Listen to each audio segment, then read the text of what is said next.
Greetings, Massive. Who are some of the important and influential people who we have met over our life's journey and who have helped to shape the individuals who we are today?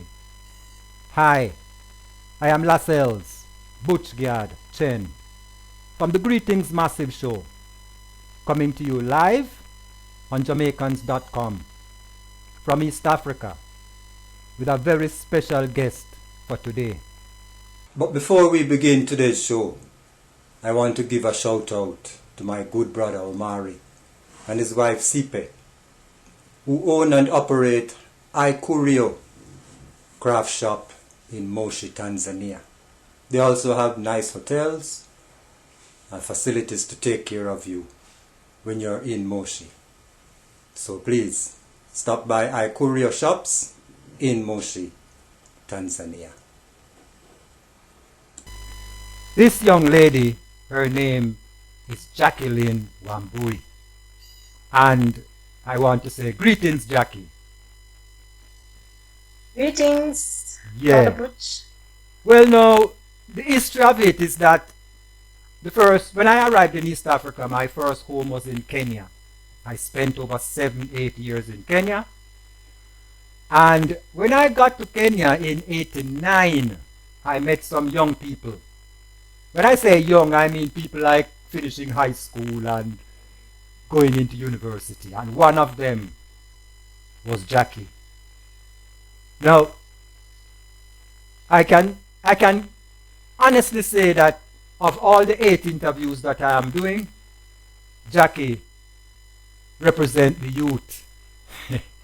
Because you will notice all of the others are elders. So now, we are very proud of Jackie. Honestly, up to this day, she still calls me Baba. So we want to give her an opportunity to tell her story, because her story is, I don't even know how to, I can't even package it, because it is a story of faith. It is a story of trial and tribulation and victory. And especially for the young people who are watching these videos that I am pushing out, this video is for you, so that you can understand the power of the Almighty God, and the power of faith, and the power of conviction, and how to reach for the stars. So Jackie, welcome. How are things in Nairobi? Thank you, Papa Butch, and thank you so much for the opportunity. Yeah, man. Nairobi is good. We are just off the second lockdown. Now we are free to move around once again. All right. Before you go any further, course, I want to ask you that you put your microphone on the highest. Put it on max, so you can get a good volume. Yeah. But you sound all right. Can you hear me now? So I was hearing you Is good, that but better? also want to make sure everything is fine, you know? Yeah. So Okay. please, tell us Okay. your story, you know, and I won't interrupt you, because you have a story which I'm sure everybody will benefit from. Karibu sana. Asante sana, Papa Butch. So, Papa says I am young, but I think it's just because I am from a generation that doesn't show white hair. But of course, if I call him Papa, it means he's my father. So obviously, I am a child to him. So yes, today I'll accept as a young person. I have lived in Nairobi all my life, all through the 70s, the 80s, the 90s, and whatever 20s or whatever they want to call them. But right now I'm living on the outskirts of Nairobi, in the next county known as Kiambu.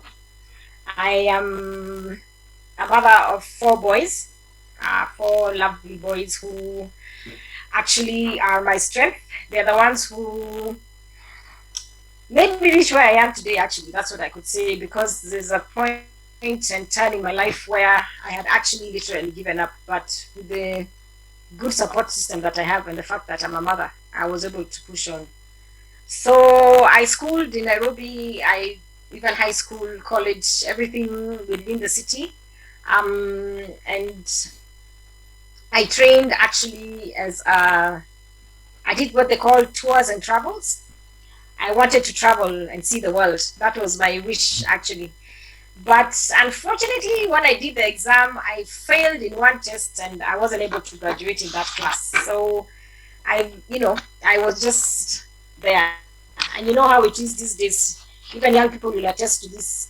If you don't have the papers, you will not get employment. So I did what they call now ordinary just jobs here and there. I worked as a waitress. I worked in a beauty shop. I did anything to survive so that I could feed my children.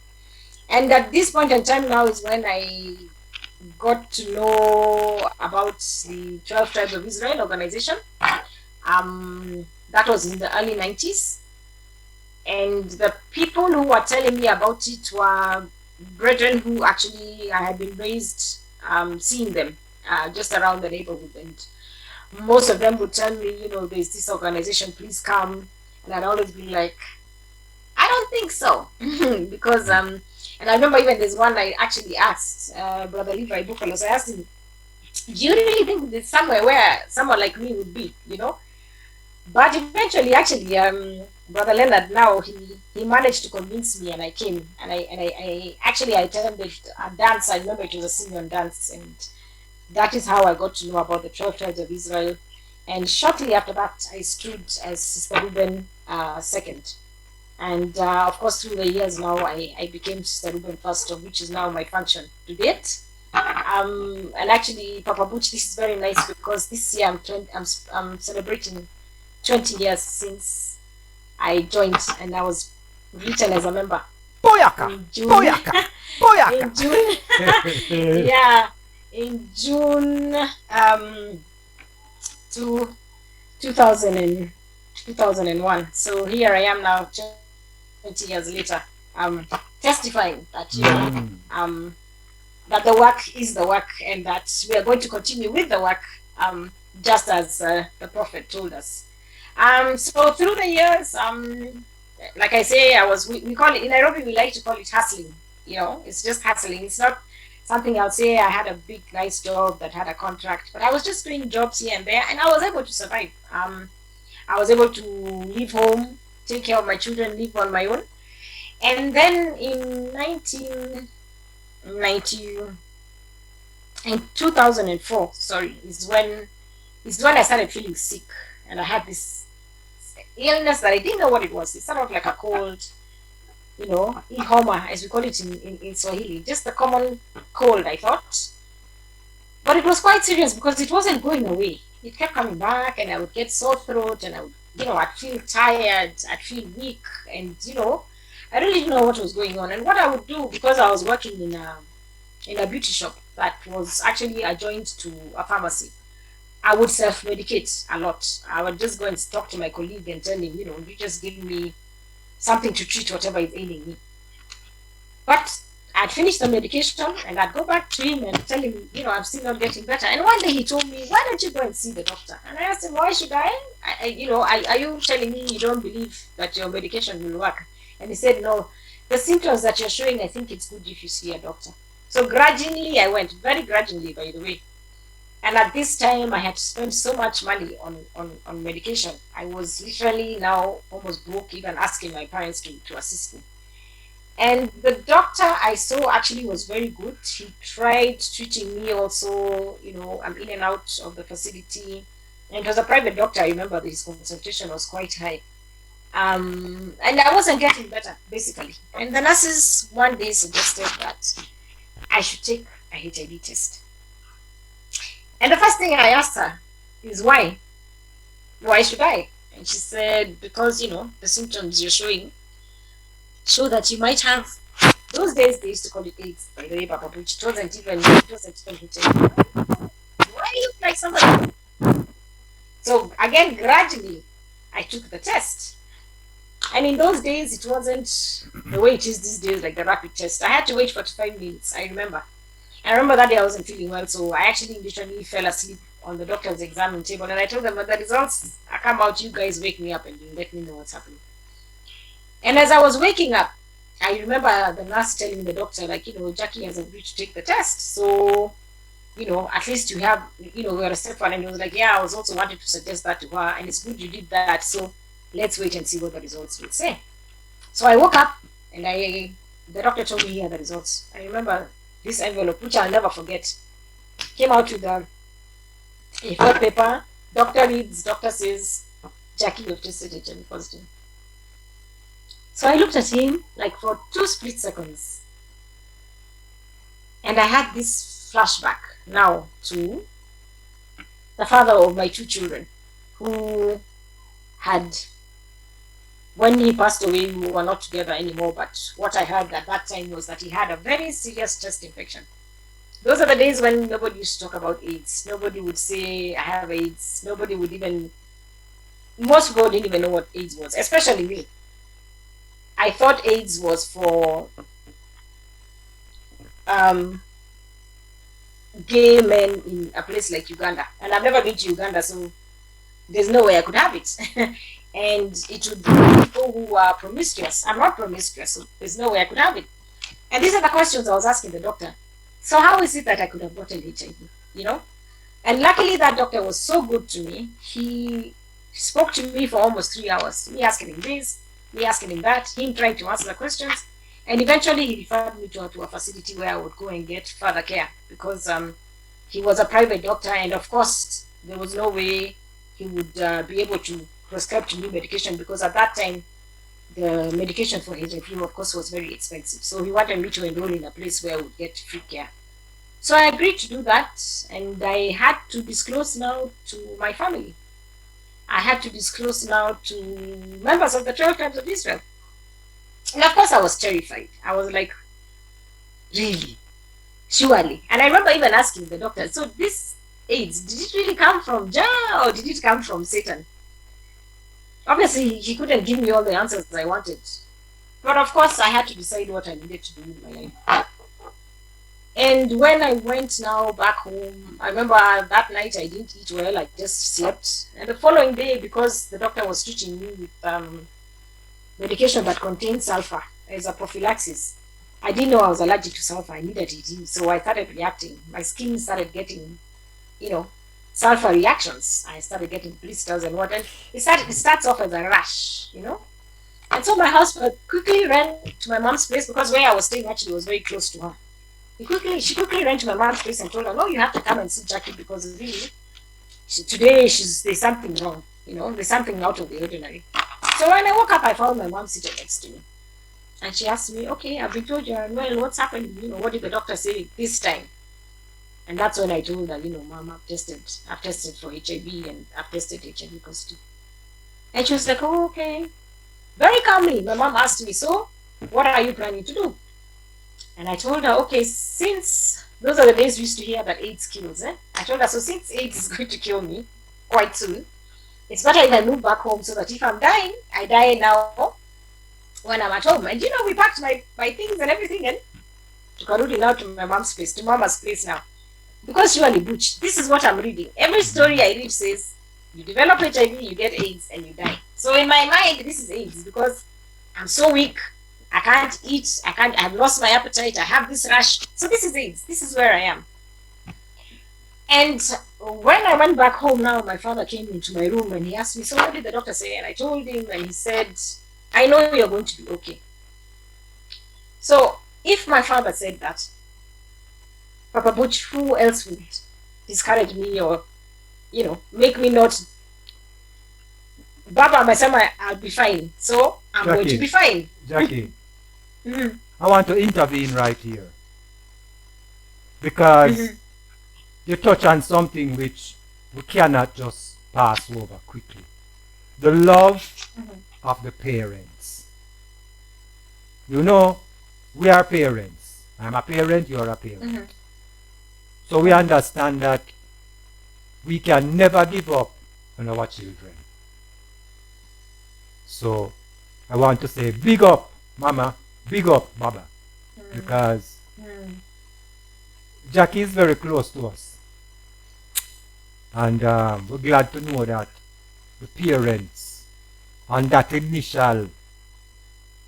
initial point, they were able to say, Hakuna shida, baby. we are here. Please continue. Yeah. Yeah. And truly, I wouldn't have reached where I am if it weren't for my mother and father. Because after that, I was really very, very sick for about 3 to 6 months. I was very ill. I wasn't even able to get out of bed. I was seeing a doctor every day in and out. And of course, the shock. So my system just shut down. I couldn't eat. I couldn't do anything. There's nothing I could keep. I was throwing up. I had this continuous diarrhea. I was weak. So my mom now became my nurse. And my father became my pharmacist. So every morning, if my father did not see me at the breakfast table, he would ask, okay, so what's ailing her today? If he hears it is diarrhea, he'd come in the evening with medication for diarrhea. If it is vomiting, he'd come in the evening with medication. So that is how it was now. So when I got better now, I had to decide what I needed to do, because my sons had asked me, Mom, what is this illness that you have that you're not getting out of bed? We don't feel you anymore. What is wrong? And this is the point where I had to decide whether I was going to tell my children the truth or whether I was going to lie. And I asked myself, if I lie, and all this I'm deciding within 2 split seconds, if I lie, it means I'll have to lie continuously. And I didn't want to do that. So I had to tell them the truth. So I asked them. At that time, my eldest son was 10 years. And actually, my son turned 27 the other day, so you can imagine how long we've been through this journey. So, a 10-year-old, he comes, he walks into the room with his younger brother, who follows him, and then now my youngest brother at the time, Nathan, who was around 2 years old, running around the room, oblivious. And so he asked me, so what is wrong? You don't come out. So I say, okay, have you heard about AIDS? Have they taught you about AIDS in school? And my second one said, yeah, in fact, the teacher said, when you get AIDS, you're going to die. Ooh. So I said, okay, well, that is it, but I'm not going to die very soon. Look at all this medication here. I'm going to take medication. And so they said, so if you're going to take medication, you're going to be fine, right? And I'm like, yeah, that's it. That was the end of that. Disclosure was that easy for me. Okay. So I overcame that barrier, So, of course, because I am a member of several things, I have friends around me. I'm a member of an organization. What did I have to do? I had to disclose to my friends one by one by one. And I think it's because of the way I was so courageous. I'd look at them in the eye and tell them, by the way, I tested for HIV and I'm HIV positive. So the way they'd react, some I never saw again. Some told me, okay. In fact, I have a friend who has a friend who has a friend, so and it would be a conversation. And in fact, I ended up now becoming the one who was advising those who have friends who have friends who have HIV. And I even took care of some people who were infected in the organization, but unfortunately, we don't have them anymore because of denial and stigma. They opted not to live and to hide, and we buried them. So I decided, because I needed to know what HIV was, I was going to take now a course in HIV training and counseling, which I did. And I remember even when I was in that class, I still wasn't very sure whether I was going to tell my classmates about my status. And just gauging by the way they were speaking, it was a disease that most of us had absolutely no idea about. And the only way I was be able to tackle it is to know what HIV was. So I had to learn, what does it do to the body, what happens. And in those days, every book you read said that you will develop HIV, you will get to stage 5, which is AIDS, and you will die. But then I realized, okay, so I reached this stage, but I didn't die. So meaning there is life after, because I went back now to this stage 1, as they call it, where you have a normal CD4 count and you're able to do. Meaning now the books were a bit wrong, isn't it? And the important thing now, of course, is to take care of yourself. So when I went the first time, I told the doctors, again, I think Papa Butch, you know how stubborn I am. I refused to take medication for HIV. Because I'd had the rumors and, I wasn't sure whether I'll be able to take a pill every day. So I told myself, I'll take care of myself. Listening to these naysayers who say, oh, this medication is made to kill Africans, it's going to affect you. So I didn't take medication for 2 years until I contracted tuberculosis. Papa Butch, TB almost killed me. And right after TB, I got pneumonia. And I also had typhoid. So I was, again, My mother taking care of me, my father taking care of me, all over again now. Same process. I lost a lot of weight. That is when now the doctor told me, now you have to start antiretrovirals. So that was in 2003. So I've been on treatment since then. And since I started treatment, I have not fallen like seriously ill. I've just had like some complications because the initial time I got I was tested actually. I had they call it some virus that is dormant in the body. It's called CMV. So it kind of like affected my eyesight. So up till today, I still haven't been able to correct my eyes, but I can see you. So at least, yeah, Ja left me with the ability just to operate the way I should. You know, I don't have 20/20 vision, but still I'm able to go by. So basically, that's been so. After I took that course, now I started volunteering in Kawangware where I was staying. I looked out for people who were infected, and I started taking care of them. You know, I started, doing practically the counseling skills that had been taught. And eventually now I took myself to an organization of women who are living with HIV. And that is why now I started now working in what we call now HIV programming. What's the name of And that organization? it was called Kenya Network of Women with AIDS. It was led by a very influential leader. She's called Assunta. Assunta Wagura was the first lady to declare that she's HIV positive in Kenya publicly. So under her now, she mentored many of us today who say that as strict as she was, Asinta taught us, much about HIV, the programming, and even the most important thing was the acceptance, to accept that yes, we're infected, but it is not the end of life. So after leaving Kenya, I went now to work for the national network. They call it NEFAC. It's the network of people living with HIV and AIDS in Kenya. And from there now, I was able to grow, and because NEFAC actually, the main work was to build the capacity of its member organizations. So we were able to go around the country, do the trainings on treatment literacy, so many things, disclosure, helping people form this, what they call the support groups, because the support groups are the ones which would help us, where we'd sit, talk about our issues and, encourage others to go and disclose, encourage others to go and seek treatment, because there were still people who were afraid of the medication, So eventually now I was able to grow, and I used to apply now to attend these conferences because I started becoming a public speaker. Like as you say, you talked about how I have experience in this. So I started learning how to speak publicly. And that I learned, actually, I started doing it when I was in Kenya. Just going to these little small informal settlements around Nairobi, doing, others would perform small skits, and I would come and say, I'm the person who's living with HIV, please come and get tested, and people would be tested there on the site, So that's how I learned how to speak and be open. So eventually now we started applying to conferences and we go to international conferences. So that's when I started traveling.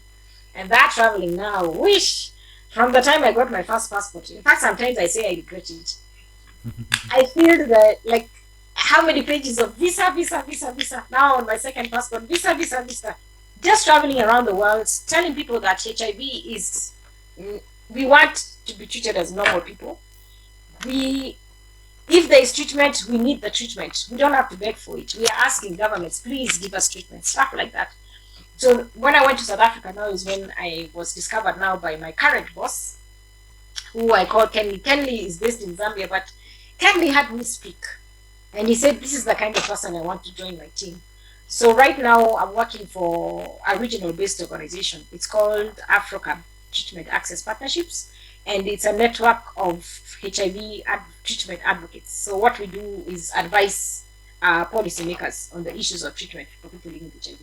So we are consulted by organizations like the WHO and these big donors who usually look out to us to ask them how they are going to relate this information to the community. So what we do is we take the science, digest it, put it in a nice language, and then now train people living with HIV about this. So that when you get to the facility and you hear that there's this drug that is supposed to be given, you will ask the healthcare provider, where is this drug? This is the drug I want. Because otherwise, if we don't create that, if we don't do that creation of demand, then we will not get what we need. So that's basically what I've been doing for all these years. And of course, alongside, I was doing it now, still as a member of the 12 tribes of Israel. Disclosing to them was so difficult because, like I said, those days, AIDS was a promiscuous disease, you know. So of course, there were those who would whisper, hey, you know, of course, it's likely she was like that. This is what happens, you know.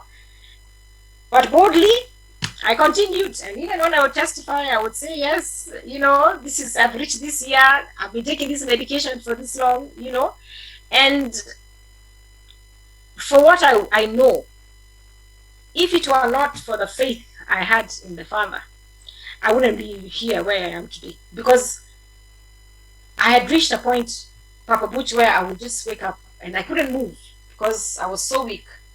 I even had the bed sores and everything. And I would look at this ceiling every day. And every morning I would still wake up. Every day I go in the evening in so much pain, but every morning I would wake up. So I knew, of course, Jah had a purpose for me. Otherwise, why would I sleep in pain, wake up in joy, sleep in pain, wake up in joy? It means the joy would be everlasting, isn't it? And the pain, of course, would be less because I was able to leave the pain in the evening, you know? So that faith now is the one that made me, of course, who I am today, much stronger, much more bold. And of course, as Godman taught us now, I got to know what the function of Reuben is, which is strength. And everyone says Jackie is a strong person. Although sometimes you feel like, this strength, surely, I wish someone could give me some of it, but it is who we are. And of course, all this we discover from the Bible. So, of course, young people should know that the faith we have in the Father is for real. And these things we learn from the book. And these things we learn from from the manifestation of something that you yourself can be able to do. It is not impossible. Don't say it is Papa Butch who will read because Papa Butch is the elder. No, you can do it even as a young person. Pick up the book and read. Live your life. Be positive. Yeah. So, in a nutshell, I think that is my story. So, Jackie, you may not gather it, and people may not express it all the time, but all of us are very proud of you. Every single person I know, I said, boy, Jackie, them say, no man, Jackie stand alone. So, this show is about big up. Because there's a certain gentleman, his name I won't reveal, but he gave me an opportunity after we did the Jamaican in Tanzania video. This young man gave me an opportunity to do 8 videos. And I said, well, all right, it's a good opportunity. And we have all these countries that we have visited. So when we list the companies and we put Kenya, when we list the countries and we put Kenya, we say, no, Jackie is the person to represent Kenya. Because, you know, So humble. no, once in a while we meet people in our lives, as the introduction say, who are important and influential. They may not be in the newspaper like the politicians, like the bigger people them, but in my life, because this is an opportunity for me to say there are people there who have done fantastic things. And I am very proud and honored to have you on the show as a youth who we know from over the years. And we know your kids them, we know your mama, we know where you live, and we sleep in your house. So we have that intimate relationship. We know Leonard, who passed away, who is the father of the kids, and even that whole community there in Udiro, Kawangware, Kiambu, all of those people. You may not know everything, but I'm sure people who see you, they say, no, that is our daughter. And she has really made us proud. So, I want you now to give a few words now on the Kenyan context. Because, for us in East Africa, so people who watching the video, they may not understand that all of these countries in East Africa are different. They have different leaderships. They have different kinds of ways they do things.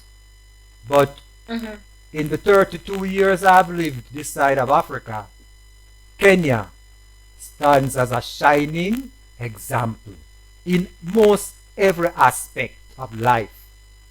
Some people are envious of Kenya, but for those of us who have lived in the region, we use Kenya as a reference because the Kenyan people have passed through a lot and they are still moving forward and doing great things. So Jackie, I want to give you some time to expand on the Kenyan network there, people who you work with. I know you have some people who you want to big up yourself, so you can just give them a big up. And maybe you have some who have passed away, who have done some things. You can also give them a mention, please. Okay. So, can you, everybody, as you say, thinks that Africa is just, I don't know, just one place where you will just walk in and walk out and you have met everybody, an African. Very wrong, very wrong. I think even Tanzania have more tribes than Kenyans. So, and that is how basically even around the world people have different dialects. So that is how the dialects are many. So in that way, of course, we have different traditions, we have different cultures, especially the culture aspect. So we are not the same, in short. But what I always like to say is that we are still one people, because you will travel around Africa and you will see like the most common staple food is maize meal. Everywhere you go, everybody has a name for the food they cook with maize. Here we'll call it ugali. You go to South Africa, they call it pap. You go to Uganda, they have a different name. But everybody has that meal. Meaning we are still one people, but different culture. So when you come to Kenya, you will have met a Kenyan.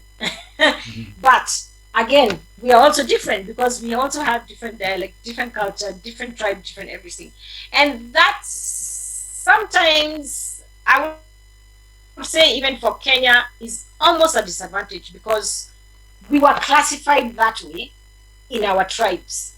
So some tribes were apparently more superior than the other because maybe they were harder working or they got better opportunities. And some tribes are not so well known. So it turns out that the bigger tribes have better opportunities, and it has also been turned to like some sort of political class and political division. So that is what has caused the mess. We call it tribalism, and it's horrible. But still, again, because we are being pushed now again with the system, the politicians are the ones who have made us define ourselves like that. But I know when I was growing up, I had friends of different dialects, and there was never a problem. And if anything, in fact, it was even an advantage to us, because I remember when I was in high school in boarding, I met so many different, and that is where even I met my first friends, as many Ethiopians and many Somalis. So I learned to eat injera, and I understood that there are other places in the world where they don't only eat ugali. So again, our different cultures has made us stronger. It has made us more proud of who we are. We are trying to shed off the fact that, you see, like now I have a name like Jacqueline. Oh, really? 10 letters. And that is not a name that is African, but it's still who we are, and that is what we are called. So still, I'd say it is a disadvantage, but then again, it has made us realize that it is about time now that we picked up this culture of ours and made it shine. So that is why I appreciate the fact that I became a member of the 12 Tribes of Israel, because I got to know who I am, and I also got to know who Christ is. And in both ways, I had a connection to Christ, because when I read the book, I got to learn more and more that I am his child. And I am here because of the things that Christ set for us, and the way now God taught us that we are here to continue with that work. You see, so of course I had to pick all that and know how to live with it, in society. So of course I've met there are many information people, especially when I was joining the organization, and one of them is you. Of course you know that. So many times I've come ranting to you, and you've always sent me back and told me, where, and so many. Brother Levi Bukalos, who actually the first one who told me about the 12 tribes and would encourage me to come, and I would say, now you, surely, not me, and of course now, immediately after that, I met Brother Leonard, or rather not met, but now we got it ready, because I knew Judah from when I was a very young girl. He was my neighbor for very many years, and so was Bukalos. So I would just say these were my elders. So, so Leonard, of course, had a very great influence in my life, because he's the one now, because now we're in a relationship, he got to listen to all my questions, and I would ask, and he would answer, and that way I would be able to learn about the work. And I remember one of the things that I found so fascinating is when he told me he had read the Bible several times, and he was actually in his 4th reading. Wow. And I was like, gosh, how, and of course I started to read. And when I finished the first time, I was like, whoosh, so it is possible, And a lot of young people will say, but why do you do it? Because that's what everybody asks us. You say you read, but why do you have to keep reading it? And sometimes you even tell them, the only way you'll be able to understand it is if you read it. Otherwise, there's no way even me, Sister Reuben, can come and tell you, read. If you don't read, you won't understand it. So if you want to understand it, you have to read it, So there are many other people. The sisters, Sister Dinah. Sister Dinah had a very, very big influence in my life. She's the one who bought me my first Scofield. In fact, the only Scofield I had, the one and only Scofield I had. Wow. And of course she, yes, Dinah brought it to me when she went on her way en route for the 40th anniversary in Jamaica. She bought it in London. Because she asked me, what do you want? I told her I want a Scofield, and she bought it for me. So I still treasure her up to that day. The many sisters who trained me when I was a young youth, still uncertain as to whether, because I remember when I joined, I still used to wear the makeup, I still used to have, so, they're slowly telling you have to stop wearing these things. So I remember one time I just threw away all my combs and all my makeup in the trash, and that is the last time I combed my hair and wore, So those sisters, I remember them, Sister Joy Naftali, Sister Alice Levi, who we still communicate with. So all these sisters, all of them trained me. And then, of course, when we had the brethren from who would come and encourage us when they passed by, there was you, Papa Butch, there was Donald, who stayed with us for a very long time, and of course was always there to guide us. There was Hatiko Spence, who now is a Kenyan. We call him our Kenyan now, because at least now we can say he's a Kenyan after trying to gain this citizenship for so many years. And so there've been many. Actually, they've been quite a number. But what I would say again now, and even in your professional circle. So I spoke about Asunta. I spoke about now the head of NEFAC now. He's called Nelson, Mr. Nelson Otoma. Nelson, he was he was my boss for so many years, because I was in the network for so long. And he taught me so much. Like, in fact, the kind of wealth of information I've gotten from Nelson is, I can't even measure it. He taught me how to be bold. He taught me how to question, because many times we have to question the policymakers and ask them, really, what are you expecting when you deny us stuff, or when you don't give us this information? He taught me how to question. He taught me how to be also diplomatic, be polite, write polite letters, not always to be so forceful, because sometimes you won't get what you want. And he has been the head of the network for so long, so a lot of people have a lot of respect for him. So even these days, we call each other brother and sister, because we've worked together for so long. And each time, whenever there's a crisis, we're always on the phone, and you're like, "Oh, my brother, what do we do about this one?" So Nelson has also influenced my life a lot. Yeah, and then now Nelson, of course, is a very good friend to my current boss, who is Kenny. They also call each other brothers. So he was also able to tell Kenny, like, now you've gotten a good person, and so we're all able to work together very well of late. Yeah. Okay. Yeah. Did you work with Maureen's people? Was it her mom or a grandmom? It was her grand aunt, Okay. Mrs. Were. Yeah. So Uh-huh. she was the chairman of the what they call the National AIDS Control Council. Professor Yeah. Wary. So yes, Professor Were. Yeah, Mm. yeah, yeah. And I think by now she's retired. If I'm not wrong, I Okay. don't know. Anyway, yeah. So she was also very nice. She was always the one who would show her fist, when she knows there's a problem. Sometimes she's there in the media showing her fist like this, and she'd put it down. Those ones of don't give up, continue making noise. I'm here listening. Again, I can't protest against my own government, but still, still go on and do it. So yeah, those are the kind of people who influence, especially when you see a woman like Professor Aaron in power. A woman can do it. Mm. What does that mean? It means I can also work hard, and one day I can also maybe try and get this paper. So actually, right now I'm trying to see whether I can enroll and do a degree course. But I'm still so terrified, because I don't know what time I will have to learn. But but I Well, want to challenge myself and see whether I can do it. you know, when I finished university, I had my bachelor's and had a good job.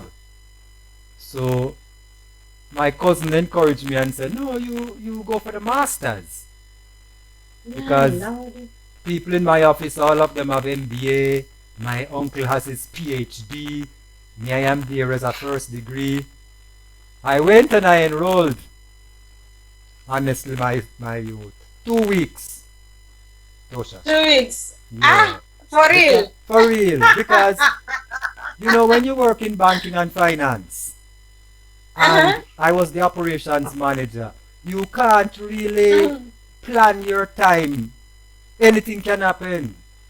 So after 2 weeks, I realized this thing is not going to work. I'm not discouraging you. Please move ahead. But for me, what I have learned over the years is that your experience, your involvement, It's not going to. those things will carry you, because it has Uh-huh. carried you this far. So I'm sure it will Mhm. continue to carry you. But these days there are so many opportunities. There are virtual universities. There are all kinds of Yeah. things, and Yeah. me, I'm here to Yeah. encourage you. Please just push Mhm. ahead and, Mhm. and, and, and, and see what can Yeah. happen. Yeah. If I ever get weary, I'll look for you. Yeah.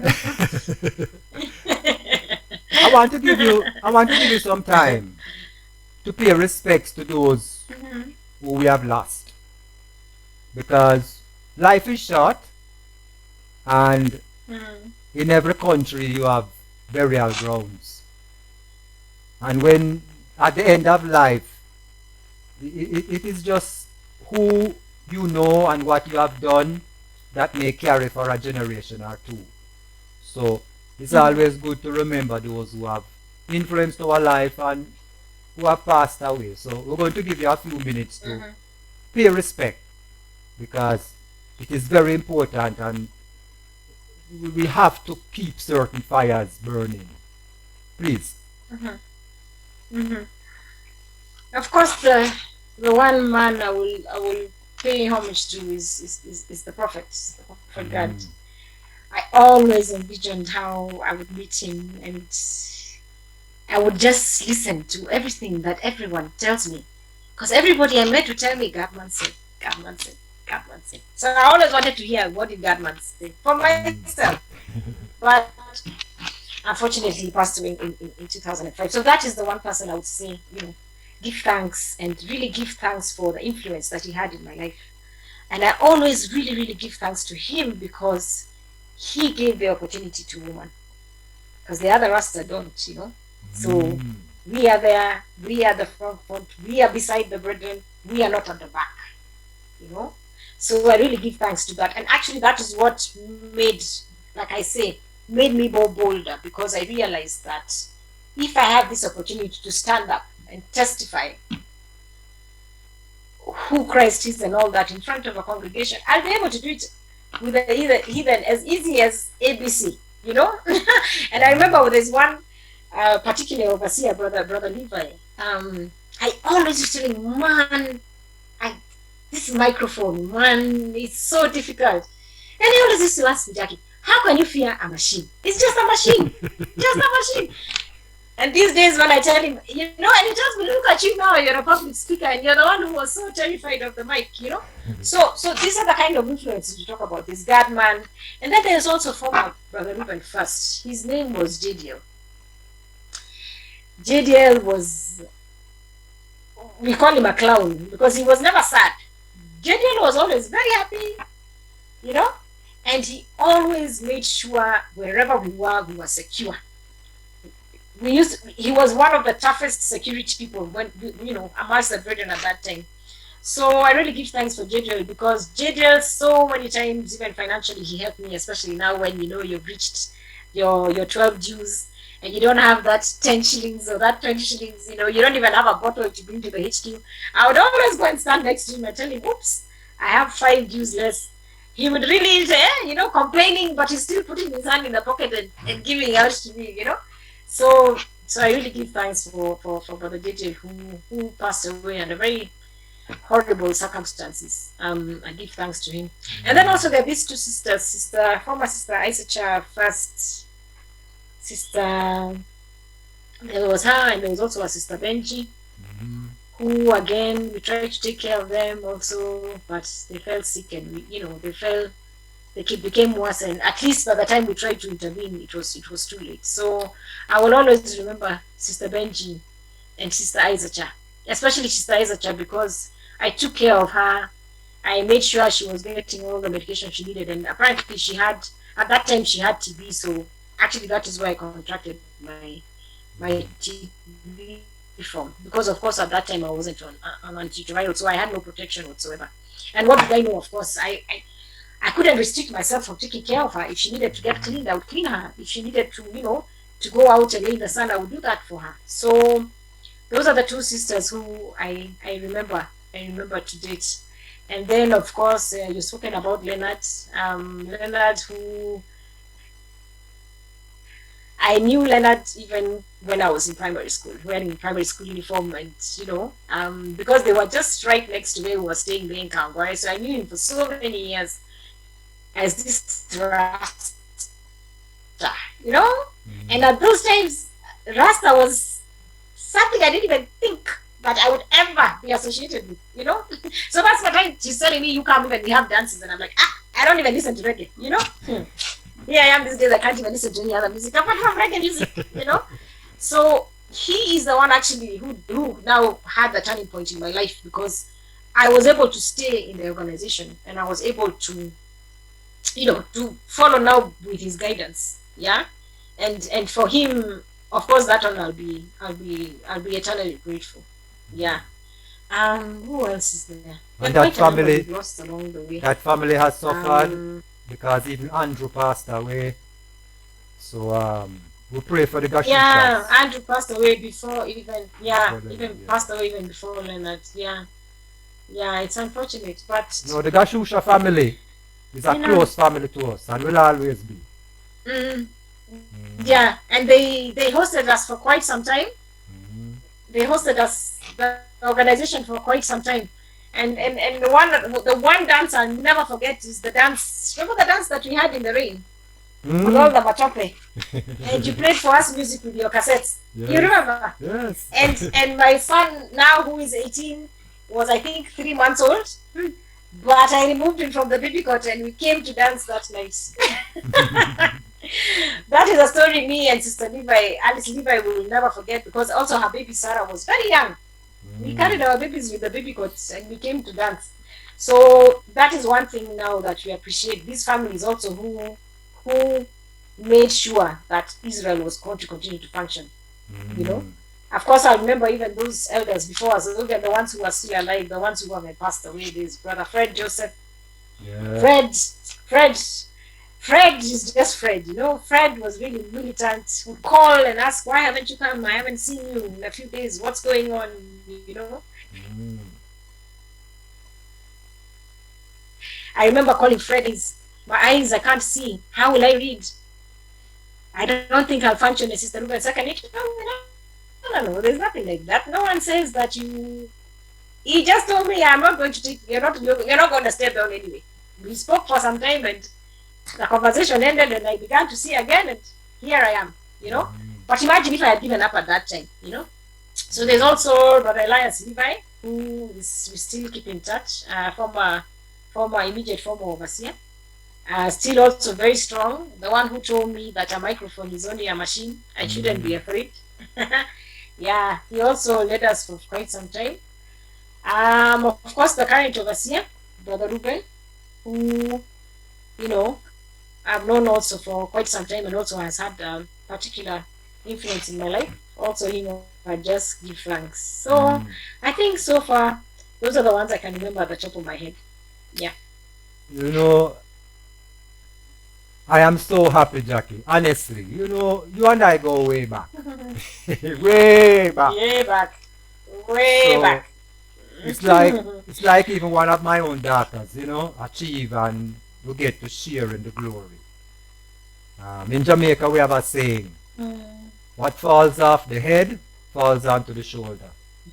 So, in this time, your head is there and it is falling on my shoulder. That we can say to people, no, it's our daughter that. We know Jackie from over the years. We're really proud, you know.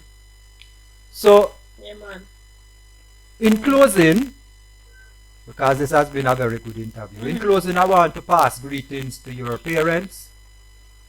I have spoken to Mom. I have never spoken to Dad, but I know your mother represents very well. I want to also pass greetings because I know you're that side, so if you see people, you can tell them that I say hello, especially now to Mama Leonard, who, from the day I meet that lady, she was old. And today she is still old. So I don't know how much older she's going to get. But she's a strong woman. Strong woman. Very and the strong whole Gashusha family. And of course, Brother Bokalos and his family.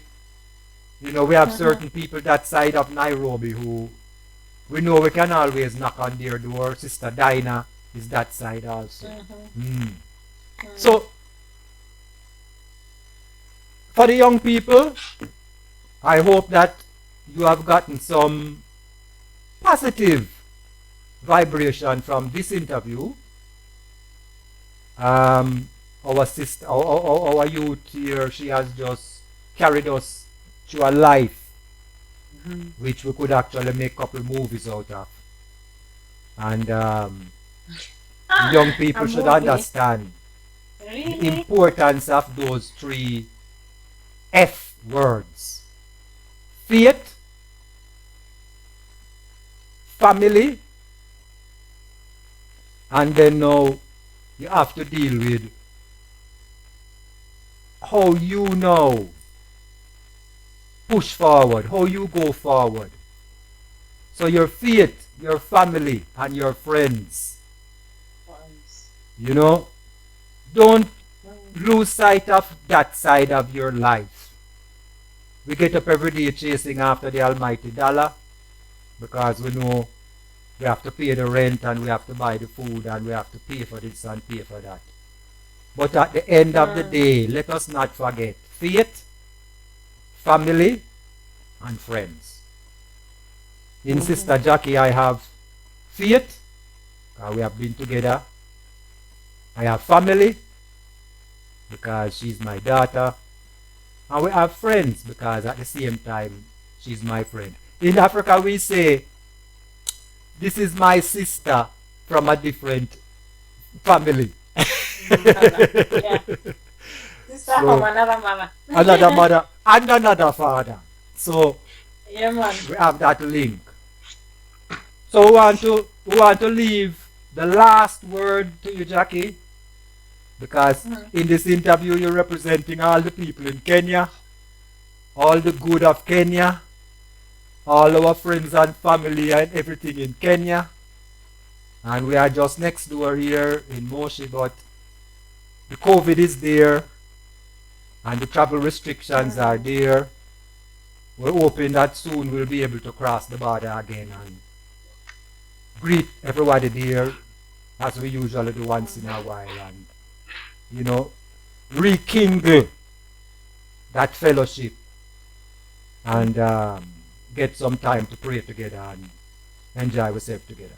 So I want to leave the last word with you, Jackie, and we'll wind it up from there. Okay. So I believe that our world will someday go back to at least not what it was before, but to some sort of normal. So my plans again to still come to see you in Moshi are still on. You know, in fact, I think it's me who should be coming now, because you've come this side too long. It's also almost like bad manners. You're always the one who comes to check on us. No one come and check on you. So it's time for us to come. And I'm even thinking I'll come with some sort of delegation to come and see you now. Just come, man. The way we come and see Papa, you know? Yeah. And then also one thing I didn't mention is that, you know, now, because East Africa is expanding and they are forming this East African Corporation, is that what they call it? Yes, the East from a African long Corporation. time, nothing happening. From a long time, yeah, but you see, it's easier. Yeah, but it's better, because as a traveler, I know now I can step into either Burundi or Rwanda, even with my ID. I don't need passport. Yeah, so things are getting better. I don't have a problem traveling around these East African states. No, the problem But now the problem is the COVID certificate. A friend of mine came. He was on a business trip from Uganda to Kenya to Tanzania, and then from Tanzania to Malawi or Zimbabwe, and then back to South Africa. He was traveling with some investors. So when he got to Moshi, I'm asking him, so Ken, how you pass through Namanga?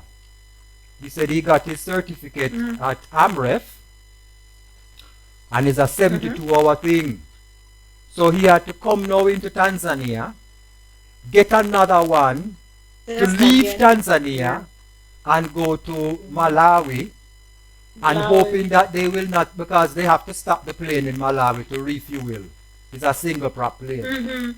So when I left him a couple nights ago, he was actually praying that they will allow them to land in Malawi and refuel and take off to go to Durban without the COVID thing.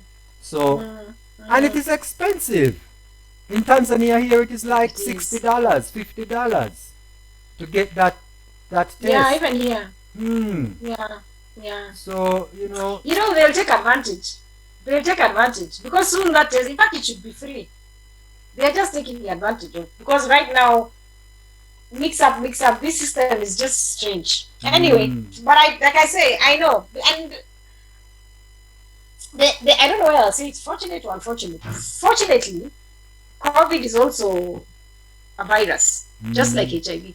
So you have the experience. So that's how I've been able to continue. Yes, that's how I'm able to continue with my work. Our work now has sort of changed now to making sure people have awareness of COVID and taking care of themselves. And making sure, especially people with HIV, do not get co-infected, because if we have issues of breathing and we have the low immunity, we don't need that. That's another complication. So what I wanted to say now, I was talking about now the East African community. They also have a project which they call the lab set, which is let me try and remember. That's a USAID they call it funded project? No. Not It's actually, it has been initiated by the government of Kenya. Okay. If I'm not wrong. Yeah. So they call it the Lapsat Corridor Development Authority. And it's a project between the countries of there's Kenya, South Sudan, Ethiopia.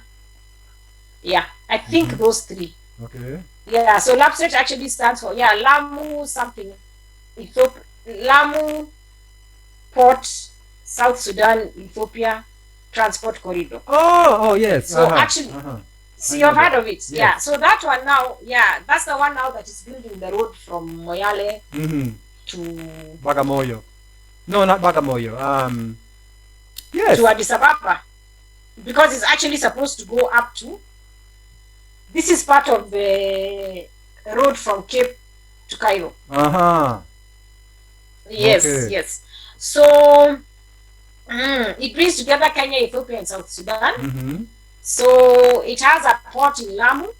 It has a highway from Lamu, Isiolo, and Isiolo to Juba, Isiolo to Addis, and then Lamu to a place called Gasen. There's also going to be a pipeline and a railway. Okay. Because now the port is going to connect, is going to help Addis Ababa, and it will also help Juba in South Sudan.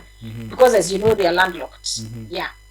So I want to take advantage of that, especially the road from Nairobi to Addis Ababa. I don't understand why Rasta should not be the one. But that road is already there. A fleet of anything. Yeah, but it wasn't tarmacked. It was a rough road going through the desert. Yeah. When I went to Ethiopia by road, it was very rough. Now it is tarmac. No, it is tarmac. Yes. Yes. Okay. Now it is tarmac, and they finished it. Now they are building one they called Moyale to Haile Mariam, some town that in Awasa actually. Awasa. From Moyale Okay. to Awasa. Yes, from Moyale to Awasa. So you see that is very close to Shashamane, and also because you see now the road from Awasa to Addis is also very smooth. Yeah. So I want to take advantage of that. Okay. And I visited a place along the coast when I was working in Watamu, and they told me there that the young girls there are having a lot of problems because they are married off early, or because of poverty, they will get pregnant early. So a lot of these, we call them these border borders, these men who transport people with a bicycle, they are impregnating many of these young girls. So the girls end up without a skill. They can't go back to school because their peers will make fun of them. So I want to tap these girls and give them a skill. I want to train them. And I want to do it the way we do it, the way government trained us. Teach a girl to cook, teach a girl to sew, teach a girl about the finance, bookkeeping. So if I get property in Watamu, I want also to attract tourists from Addis Ababa with this road. So I bring them to Isiolo now, I bring them down to Watamu, and then I take them back the same way. Initially, I started thinking about a bus from Nairobi to Addis, but people told me no, a bus will be too complex, and the people in the road industry will disturb you. Make it like a tourist. Yeah. Get coaches. Once you start moving on the road, you will have problems. I'm set, yeah. But I want to build the capacity of these girls. Okay. So that now, even if you learn how to sew, you end up with a skill that will make you sustain your livelihood, and you'll be able to raise your child. Yeah. So that's what I'm planning. And I'm thinking that I'm going to get investors, of course, from the brethren in the West, who, if they are planning to come home, at least they'll have an investment that they'd have. And then they come and find that this thing is ongoing. So right now, in the process of writing a concrete proposal that is going to attract investors, and seeing whether I can at least, because I've identified some pieces of land. So there's one in the mainland, and also there's one in an island off the creek. They call it Mida Creek in Watamu. So in that little island now is where we're going to hide those girls who maybe their fathers will keep us wanted. So we're going to hide those girls a little bit. Or some of the girls who cannot go back to society, because the plan is to put them back in society with that skill, but some may not be able. So we'll have that two-pronged approach. Yeah. So how will the brethren benefit? A brethren can also go and look along the way from Nairobi to Addis, where he can buy a piece of land. When our trucks pass there, you stop, you cook for us, you take a shower, to Addis, then move on. So that way now the brethren can also decide how they want to become partners. And then that way, of course, I'll be able to employ many of our members who have skills but don't know what to do with them. They can be a sister who can teach these girls to cook. There can be a sister who can teach these girls how to sew, stuff like that. Yeah. And of course, the brethren, so many brethren here, brethren who are doing work in the taxi business, they can help me transport those tourists to Nairobi without a problem because they have experience on the road. Sounds great. That is the dream I have. Yeah, sounds great. So that is what I would say. Anybody who feels like they want to become part of this can always contact me, and we'll figure out how you can become part of it. Yeah. Well, who knows? Maybe I'll be bringing for you tourists from Addis. You take care of them there in Moshi. I do a lot of these business proposals, evaluations, development. So when you have the draft, you send me the draft. I will give you my feedback. Yeah. And if you come to you and Fred are the Tanzania, ones who are going to help me to cost it. if you come to Tanzania, I will take you to Morogoro, my community, and I will invite you to make a presentation at a school called Sega Girls School. I've been involved with that school for many years. It's a school for vulnerable girls, orphans, girls who have been abused. Few of them even have kids, and they find them at standard 7, bring them into the school, and the performance of the school is just great. Division 1, Division 2, some 3 and 4, but the performance has been very good. So it would be a good opportunity for them to, see and hear somebody like you who has, brought herself to this level. So Jackie, I want to say that. And also, when I come, I'm going to learn from them and how they set up that school. Well, that school is set up by an organization called Nurturing Minds, which is based in the US. Those are the things I want. And you will see an interview which is before yours, because for Tanzania, I featured that school and the lady who set it up. Great. Her name is Polly Dolan. Fantastic. So she gave a very good interview on how they set up the school, how they set up the foundation in the US, and did it. Okay. The next interview I'm doing is with brother Carl Naphtali, who set up the Shashamane Foundation in US, and they provide funding for the GRDC school in Shashamane. GRDC. So I'm interviewing him on Wednesday, and that will finish my series. So there's a lot of information that people pick up and how they can support these initiatives. So Jackie, I want to say thank you for your time, for all of this revelation and this update. And our prayer is that, looking forward. Our prayer is that the viewers get some education, get some positive influence, and understand the work that is there to do on the continent. Viewers, let me apologize. The link with Jackie in Nairobi failed, but we want to thank her because I think the interview was a good one. Going forward, I hope that you're enjoying these videos, and we are learning as we go along. Thanks again, and God bless.